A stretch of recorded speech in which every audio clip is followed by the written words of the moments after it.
Hey everybody, in this video I'm going to be showing you guys how to check AliExpress gift card balance. So with that being said guys, let's get started with today's video. The first step is to visit the AliExpress website. Go to the AliExpress homepage and log in into your account.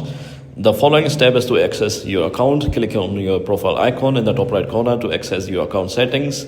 The third step is to navigate to My Coupons. From the drop down menu, select My Coupons or My Gift Cards to view your gift card information. The fourth step is to view gift card details. Locate the section that lists your gift cards. Click on the specific gift card to view its balance and details.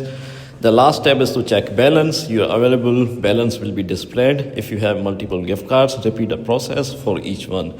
So yeah guys, this is how you check your AliExpress gift card balance. If you found this video to be helpful, then consider subscribing. With that being said guys, I'll see you in the next video very soon. Peace.